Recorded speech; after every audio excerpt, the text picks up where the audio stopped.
camping spot from today. My tent, bicycle attached to the tree.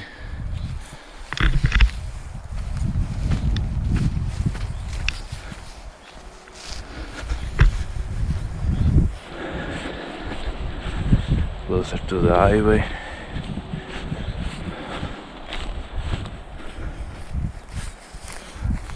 We're there, you see, and the train station is there.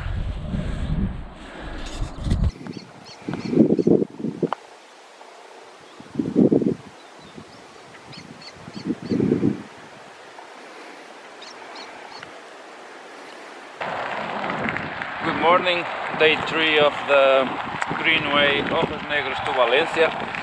I'm leaving the highest point of the railway that connects Zaragoza with Valencia. I slept here close to the train station. It was really nice, but it's freezing cold right now. It's 6 degrees, but I think the real feeling is way less because it's really windy. And I can't wait to go down to get a bit warmer. Yeah, we are at 1200 meters high. Right now until Valencia is always down. So it's easy pedaling. And in 10 kilometers I will take a coffee in the restaurant to charge some batteries. It's a truck driver's restaurant. I think they provide a shower service, so I will take advantage on that. Despite the fact I don't sweat a lot in this dry region. But yeah, shower once in a while. It's nice, we are human, right? Talk to you later.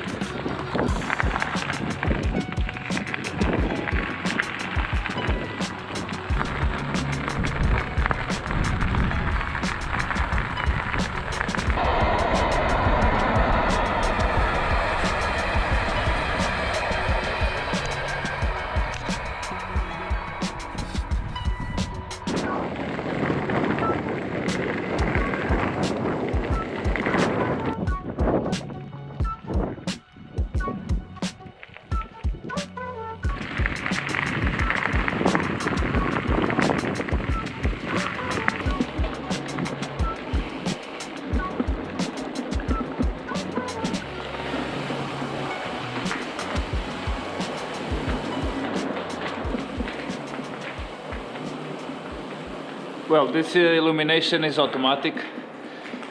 When a cyclist approaches, it will turn on automatically.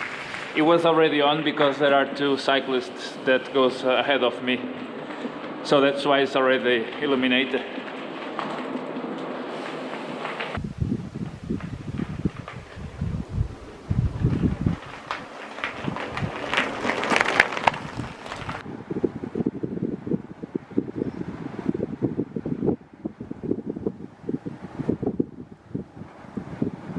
Why the reason there is 2 railway bridges, big ones, close to each other? That one over there and that one over there. So let's start from the beginning. Like more than 100 years ago, 2 businessmen from Basque country, Spain, wanted to extract iron from the Ojos Negros mines up there, where I started the Greenway.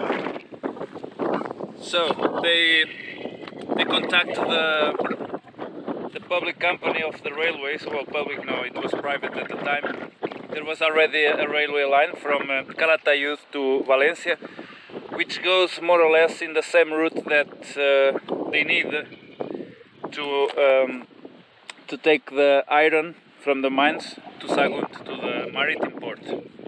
So they contacted the company. And they said it was too expensive, so they decided to build another railway close to the other. The normal railway, that one, it's Iberian gauge. There is like a wide distance between the rails. And this one that I'm doing, the Greenway, it's narrow gauge. 1 meter is like a really small distance between the rails. It's perfect for mountainous mountainy hilly terrain, and it's cheap to build and cheap to maintain as well. But yeah, they needed to build another railway, so they did it, and that's why there is two railway lines parallel to each other, from more or less Sant Eulalia del Campo back to Sagunt. In the 70s, this private company, Serra Minera, they closed this narrow gauge railway, and Renfe, the public Spanish railroads, they took over the business, and they built another small branch from the mines to Sant Eulalia del Campo to connect with that line. So they use the whole infrastructure, and they just build or adapt the old ones to the mines, and then they closed the operation in '85. All this iron, it used to be export through the maritime port, and also later on they built a factory, a steel mill in Sagunt. They were also using that iron, so it was a really profitable business. I need to add as well that this narrow gauge railway, it was built by privates, but it was a Belgian company who paid for it. So they paid for it, and these two businessmen, they run the company. Yeah, it's really curious, this.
In the disgrace, always someone's win.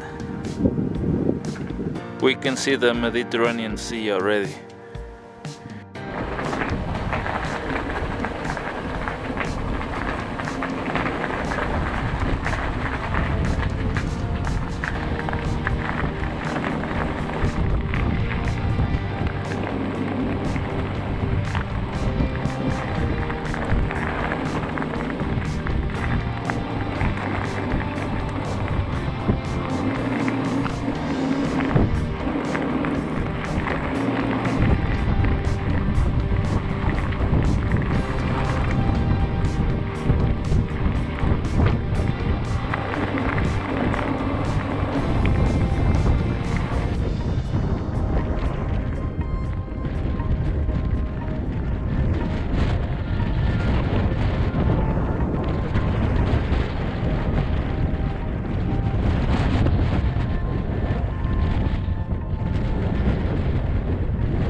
Curious, we are going down. It's getting hotter, the weather, but I'm getting colder, and because I'm not pedaling for a long time, I'm already getting full of listening to the free wheel hub, because this is always down and down, so that's why I'm getting colder, despite the fact this is getting hotter, the weather.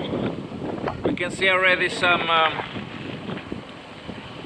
olive trees, some Mediterranean pine trees, fruit trees in general.